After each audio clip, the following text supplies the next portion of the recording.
Ladies and gentlemen, you were taught to be kind, to be generous, to see the good in people. But what if I told you not everyone deserves your kindness, especially not narcissists? See, being nice to a narcissist doesn't earn you peace. It earns you pain.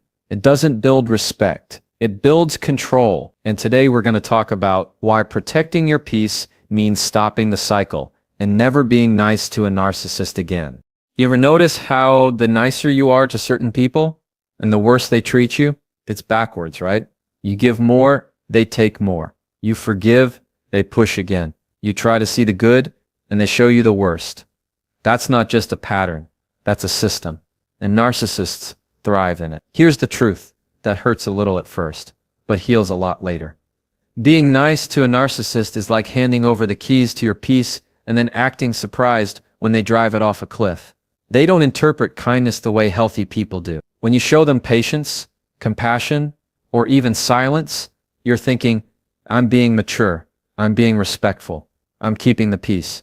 But they're thinking, I've got control, I'm winning. They don't see grace, they see leverage. And when you hand it to them, they will use it every single time. This is where it gets tricky because you're not being fake, you're genuinely trying. You're trying to give them the benefit of the doubt. You're hoping maybe if you're just a little more understanding, they'll soften, they'll wake up, they'll get it. But narcissists don't respond to kindness with change. They respond with more manipulation. Your niceness doesn't make them reflect. It makes them rehearse. It gives them more space to perfect their act. And here's what's really going on. When you're dealing with a narcissist, every time you give in with a smile, you're training them, you're teaching them how to treat you. Every it's okay when it's not. Every I understand when they don't deserve it. Every quiet exit. Instead of a firm boundary, all of that becomes a signal. Not that you're kind, but that you're accessible, that they can spin the story again, that they can cross the line again. And they will, because they don't change based on your kindness.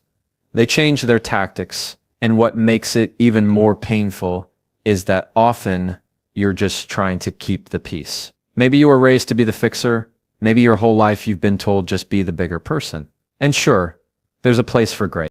There's a place for understanding, but not when it costs your self-respect. Not when the other person sees your effort, not as love, but as weakness. Narcissists are experts at identifying who they can exploit, and niceness is the bait. They don't want authentic connection, they want control. They don't build with you. They build around you with lies, guilt, silence, or charm, whatever gets them back in the center. And the more you excuse it, the deeper they root in your life. That's the part that most people miss. You're not dealing with someone who's just hard to love. You're dealing with someone who sees your love as a tool. And if you're not careful, that tool will be used against you until there's nothing left but confusion, burnout, and broken boundaries. Let me be clear. I'm not saying stop being a good person. I'm saying stop offering your goodness where it's only being used. There's a difference between kindness and self-sacrifice. There's a difference between patience and enabling. If your niceness is making you smaller, quieter, more anxious, or constantly apologizing for things that aren't even yours, that's not strength. That's survival. And you deserve better than that. You're allowed to be kinder and clear. You're allowed to love people and leave them when they keep hurting you. You're allowed to say no more without explaining yourself for the 100th time, because the most powerful thing you can do with a narcissist is stop feeding the system. Step out of the game. Let their manipulation echo into silence. That's not cruel. That's clarity. That's peace. So the next time you find yourself tempted to be nice just to keep the peace, ask yourself, whose peace am I protecting? Theirs or mine? Because being nice to a narcissist isn't noble. It's permission. One of the hardest things to accept when you're dealing with a narcissist is that they will use your best qualities against you. The things that make you decent, caring, grounded. Those are the exact things they'll twist. Not because they misunderstand them, but because they know exactly how powerful those qualities are, and they know how to weaponize them. Your empathy, they'll call it overreacting. When you finally set a boundary, your patience, they'll stretch it until you snap, then blame you for losing it. Your loyalty, that just means you'll stay while they do what they want. And your morals, that becomes the blueprint for their manipulation. Here's how it plays out. You try to hold space. You give them the benefit of the doubt. You say things like, I just want to understand, or I believe everyone deserves compassion. And those are beautiful things with the right people. But narcissists aren't interested in understanding. They're interested in advantage. So they take those values you live by, the fairness, the grace, the self-awareness, and they twist them into guilt, into obligation, into silence. Suddenly you're the one second-guessing yourself. You're the one walking on eggshells, wondering if maybe you were too harsh, if maybe you should have said it a different way, if maybe it's your job to keep the relationship steady. And that's not an accident. That's the outcome they want. Because if they can keep you tangled in your own conscience, they don't have to look at theirs. See, narcissists are experts at flipping the script. You try to hold them accountable. They say you're too sensitive. You bring up a boundary. They say you're selfish. You need space. Now you're abandoning them. Every move you make in alignment with your values, they will reframe as a personal attack on them. And if you're someone who deeply values fairness and kindness, that lands hard. It hits where it hurts because you actually care. And that's what they count on. They know you don't want to be the bad guy. They know you're trying to do the right thing. So they build a story where doing the right thing means constantly bending, constantly sacrificing, constantly excusing, and they do it with just enough charm, just enough vulnerability to make you feel like walking away would be cruel. But let's call it what it is. That's not love. That's emotional blackmail, dressed up in guilt and confusion. That's someone who knows your character and uses it to keep you controlled. And listen, it's easy to fall into, especially if you were raised to believe that being good means keeping the peace, no matter what. Especially if you've been taught that your value comes from how much you can give, how much you can fix, how much you can absorb without flinching. But there's nothing noble about letting someone weaponize your heart. There's nothing righteous about being you. You are allowed to have values and boundaries. You are allowed to say, I can love you, but I won't let you twist me. You are allowed to walk away, not because you've stopped caring, but because you've started caring about yourself. When a narcissist tries to make your integrity feel like a liability, that's when you know you're not in a relationship. You're in a performance. And the longer you keep trying to play your part, the more it costs you your peace, your clarity, your identity. Because here's the truth. They'll never admit they don't want a partner. They want a mirror, someone to reflect their version of the world back to them where they're always right, always the victim, always justified. And if you stop playing along, if you hold to your truth and refuse to be guilted back into the cycle, that's when the mask slips. That's when the story changes. And that's when you know you were never the problem. So when your morals are being turned against you, when your kindness becomes a trap, when doing what's right feels like it's slowly draining you, that's your sign not to be louder, not to be nicer, but to be done. One of the most painful illusions to let go of is the belief that if you just love someone enough, they'll change. That if you just show them patience, give them room, stay committed, eventually they'll see the light that your love will be enough to wake them up, heal them, inspire them to be better. But here's what's real. Love doesn't fix narcissism. Kindness doesn't break through entitlement, and no amount of understanding will make someone change who doesn't want to change. That truth hurts because you probably gave it your all. You showed up, you listened, you forgave, you stayed when you should have walked. You put their needs first, over and over, thinking this time it'll land. This time they'll get it. And every time you made space for them to grow, they filled it with excuses or silence, or worse, they twisted it into more control. Because narcissists don't respond to love with gratitude. They respond with expectation. Your love becomes the baseline, the standard, and the moment you ask for something back, respect, honesty, reciprocity, suddenly you're the difficult one, the selfish one, the ungrateful one. See, they don't see love the way you do. You see it as connection, as shared effort, as mutual care. They see it as a tool, something to gain admiration, something to manipulate loyalty, something to keep you tethered, not something they have to protect or nurture. So, while you're trying to lead with love, they're leading with strategy. And every time you extend more grace, they take it as confirmation that they don't need to change, because you'll stay. You'll keep showing up. you'll keep hoping, and that's what they count on, your hope. They won't tell you that outright, but they know it's there. That little voice inside you that says, or they're just hurting, or they didn't mean it. Or maybe if I explain it differently, they'll understand this time, but they won't. Not because they can't, but because they don't want to. There's no incentive to change when your behavior works for them. Why take responsibility when they can keep blaming you? Why grow when you keep carrying the emotional weight for both of you? Why reflect when you keep covering for the damage? You see, loving someone who won't change doesn't make you a savior. It makes you a supply. That's harsh, I know, but it's real. Because when someone refuses to meet you halfway, when they show you again and again who they are, and you keep responding with love, they don't feel moved. They feel entitled. And here's where it gets heavy. The longer you stay, the more you lose your sense of reality. You start shrinking, doubting yourself, asking, is it me? You confuse trauma with love. You confuse adrenaline with passion. You confuse anxiety with connection. And it starts to feel like chaos is just part of the relationship. But that's not love.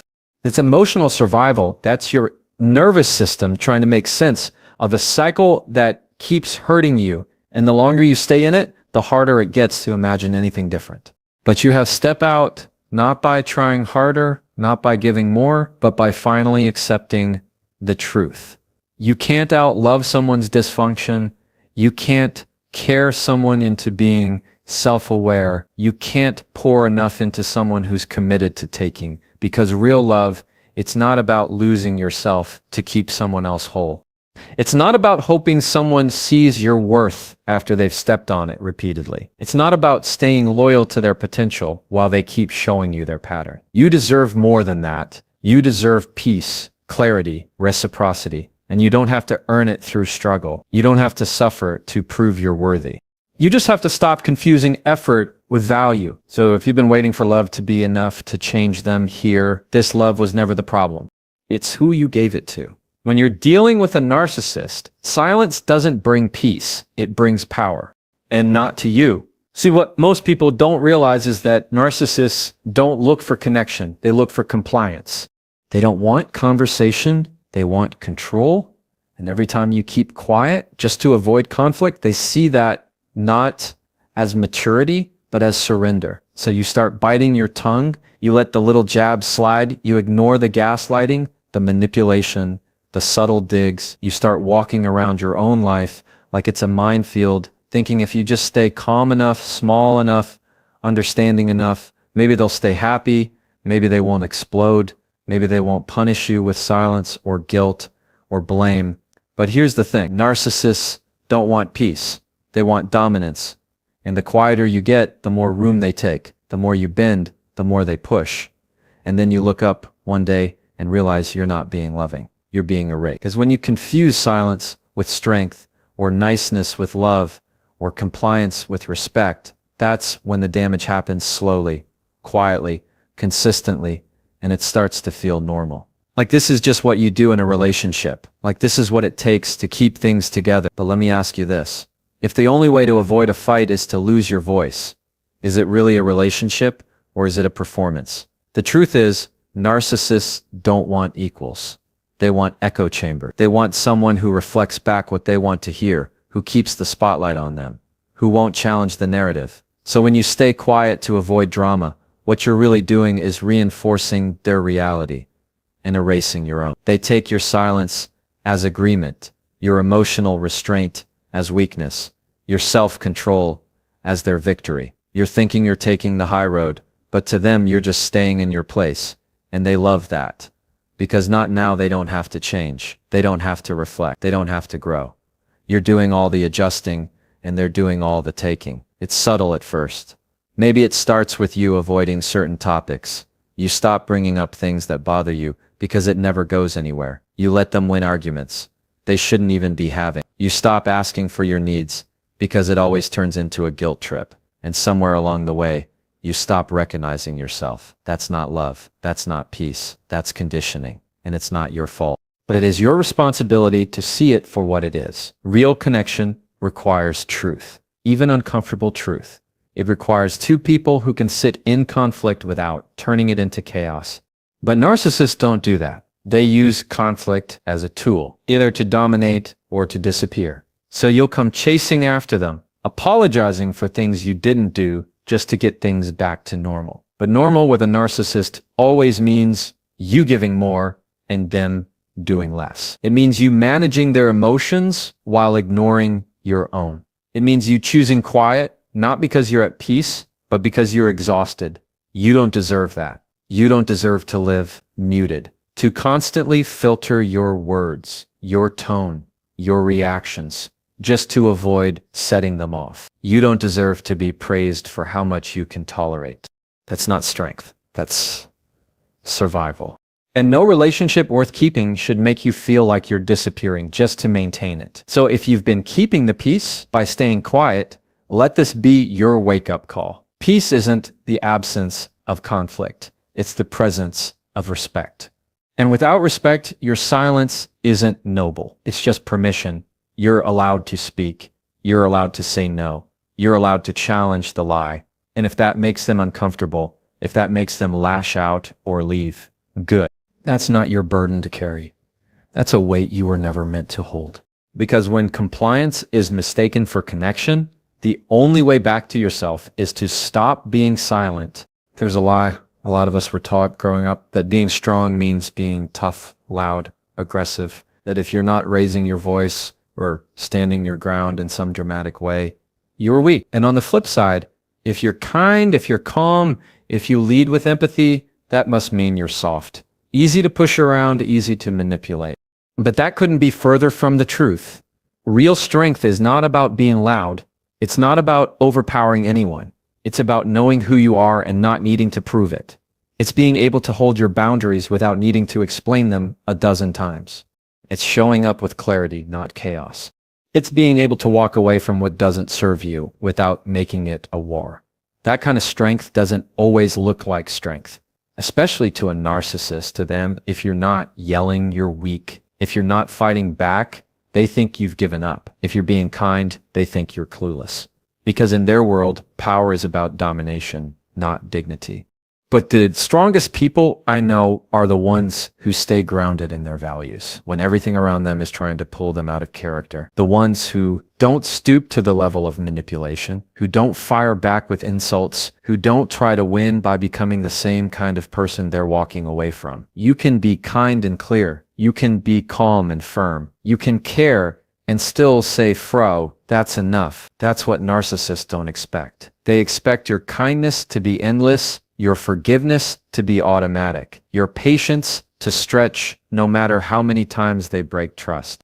But when that same kindness comes with boundaries, when you're calm, also comes with consequences. That's when they panic. That's when they push harder. That's when the mask slips because they don't know how to control someone who knows their worth and doesn't need to perform it. And this is where so many people get stuck thinking they have to choose between being strong and being good. Like you have to either be nice and get walked over or be harsh and finally get respect. But that's not it. The power is in the balance. You can speak truth without shouting. You can stand up for yourself without tearing someone else down. You can exit the room, the relationship, the cycle, not because you're cold, but because you finally understand that peace doesn't come from staying quiet. It comes from being rooted. When you're dealing with a narcissist, strength is found in not playing the game. It's found in not defending yourself against lies that were never meant to be fair. It's found in not explaining yourself to someone who's already decided you're the villain.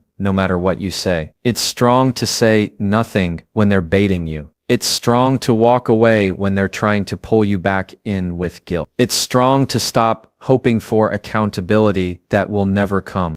That takes more courage than any screaming match ever will. Because walking away with your character intact, with your boundaries firm, with your peace preserved, that's power. That's growth. That's maturity. And that's exactly what they can't stand. They don't know what to do with someone who no longer needs their validation. Someone who isn't trying to fix them. Someone who doesn't need closure to move forward.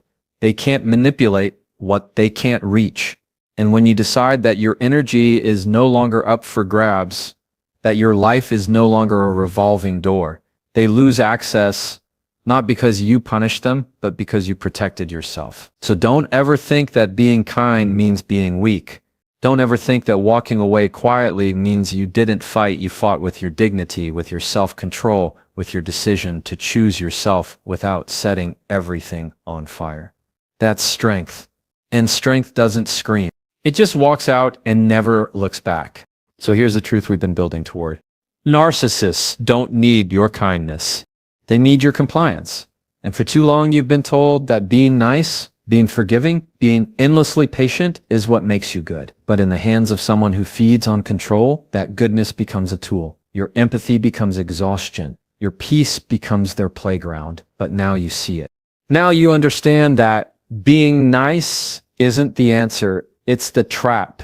That you can be kind and still say no. That you can love and still let go. That you don't owe your energy, your time, or your forgiveness to anyone who keeps proving they don't respect it. You don't need to yell. You don't need to prove anything. You just need to decide. Decide to stop explaining yourself to someone committed to misunderstanding you. Decide to stop fixing what you didn't break. Decide that your peace is more important than their approval. Decide that beingness is no longer your way of surviving. Clarity is. Because when you stop being nice to a narcissist, you're not being cruel.